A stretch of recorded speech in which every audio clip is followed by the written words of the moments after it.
और अगली खबर का रुख कर लेते हैं छत्तीसगढ़ के यह दुर्ग से खबर है, जहां केंद्र सरकार ने जीएसटी स्लैब में बदलाव कर आम जनता को एक बड़ी राहत दे दी है। इसी को लेकर के गृह मंत्री और उप मुख्यमंत्री विजय शर्मा ने बीजेपी कार्यालय में एक प्रेस कॉन्फ्रेंस की।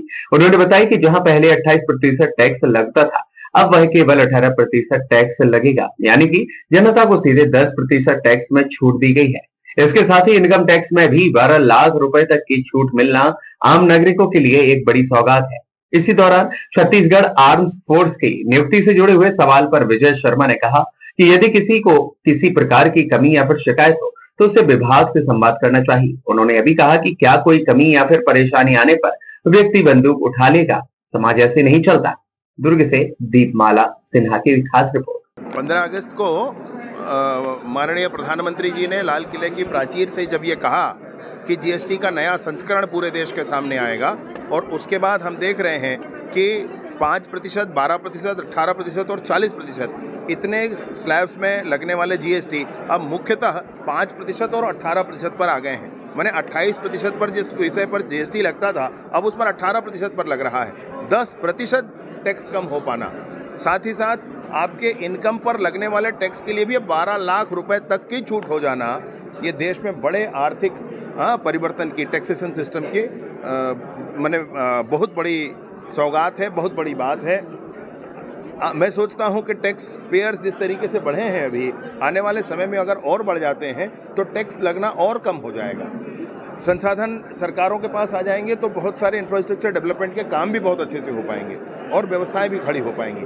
तो इसलिए जीएसटी जिस तरीके से साहस के साथ लागू किया गया 2017 में, और अब तक हम देख रहे हैं कि अनेक पायदान हम आगे बढ़ते हुए आज जिस स्थिति में पहुंचे हैं, ये हमारे देश के लिए बहुत अनुकूलता का विषय है।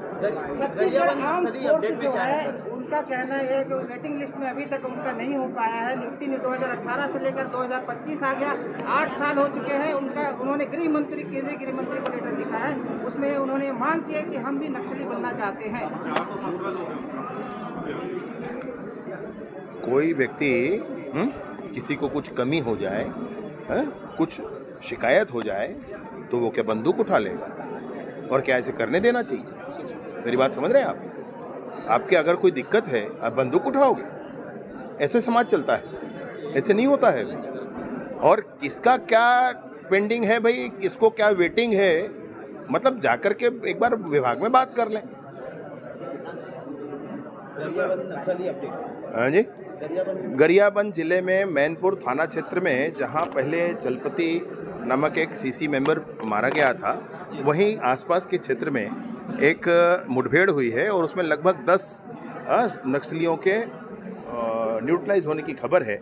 उसमें खबर ये आ रही है कि शायद कोई बड़ा भी कैडर उसमें हो सकता है, तो अभी और स्थिति स्पष्ट होगी। एक व्यक्ति खुद जाता है, वीडियो बनाता है, तो दीपक जी का बयान ये सामने आता है कि उनका कहना ये है कि आकर के वीडियो बना रहा, कानून व्यवस्था है कि नहीं, क्या सरकार हमसे घबरा रही है? अरे भाई मेरे, उनसे काहे को कोई घबराएगा? और मुझे बताओ, आप इतने सारे वीडियो बना रहे हैं, मैं क्या कहूँ? आप क्यों वीडियो बना रहे हैं? कोई और इससे पहले वीडियो बना रहा था, हमारा कोई कार्यकर्ता, कोई अनजान व्यक्ति, तो क्या कहेंगे? पब्लिक लाइफ में है वो, क्या है, कांग्रेस के अध्यक्ष हैं क्या? शायद, मतलब आधी कांग्रेस तो मानती है शायद उनको अध्यक्ष। तो जब ऐसा है तो पब्लिक लाइफ में है, तो ये भैया कोई आकर के उनसे सेल्फी खिंचवाएगा, कोई वहां जाकर उनके साथ वीडियो बनाएगा, होता है भाई, ये तो समझना पड़ेगा उनको। अगर ये पब्लिक लाइफ है तो उतना उनको समझना पड़ेगा।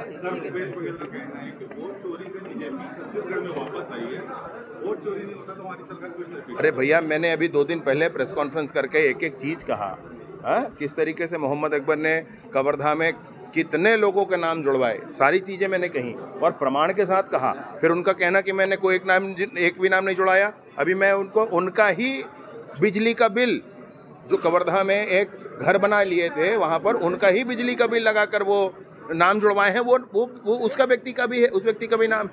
और ये सारे लोग ये सब करते रहे। ये चुनाव, ये वोटिंग लिस्ट में जो परेशानियां हैं, इन परेशानियों को दूर करने के लिए एसआईआर है, स्पेशल इंटेंसिव रिवीजन है, विशेष गहन पुनरीक्षण है। तो इस विशेष गहन पुनरीक्षण को करना चाहिए।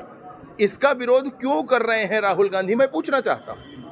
अगर उन्होंने मुद्दा उठाया कि मतदाता सूची में कहीं गड़बड़ी है, हमने भी मुद्दा उठाया मतदाता सूची में कहीं कोई गड़बड़ी, तो मतदाता सूची में गड़बड़ी कैसे ठीक होता है? मतदाता सूची में गड़बड़ी जो ठीक होता है वो गहन पुनरीक्षण से ठीक होता है, उसका विरोध क्यों कर रहे हैं? माने समझ से परे है दोनों बातें ना। बिलासपुर